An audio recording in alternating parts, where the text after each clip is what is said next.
வணக்கம். G news 24x7 செய்திகளுக்காக செய்தி வாசிப்பவர் உதயகுமார்.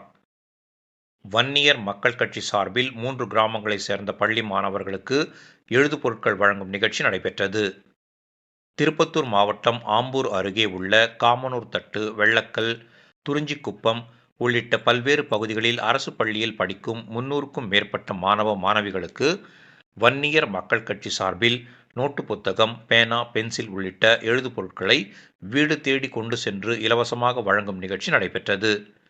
இந்நிகழ்ச்சிக்கு வந்திருந்த அனைவரையும் மாதனூர் ஒன்றிய விவசாய அணி தலைவர் மாணிக்கம் பாட்ஷா, ஒன்றிய விவசாய அணி செயலாளர் ராமலிங்கம் ஆகியோர் வரவேற்றனர்.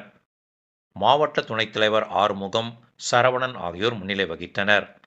மாவட்ட தொழிலாளர் அணி அமைப்பு தலைவர் சச்சிதானந்தம், மாவட்ட தொழிற்சங்க தலைவர் பழனி, கிருஷ்ணமூர்த்தி ஆகியோர் தலைமை தாங்கினர்.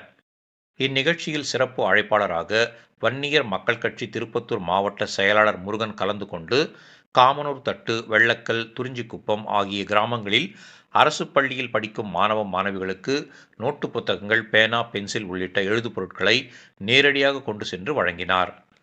இந்நிகழ்ச்சியில் ஊர் பொதுமக்கள், பெற்றோர்கள், மாணவ, மாணவிகள் உள்ளிட்ட ஏராளமானோர் கலந்து கொண்டனர். முடிவில் விவசாய அணி கிளைச் செயலாளர் சேகர், கிளைச் செயலாளர் முனியப்பன், மாதனூர் ஒன்றிய துணை செயலாளர் ஜீவா, மாதனூர் ஒன்றிய அமைப்பு சாரா அணித்தலைவர் அன்பரசு ஆகியோர் அனைவருக்கும் நன்றி கூறினர்.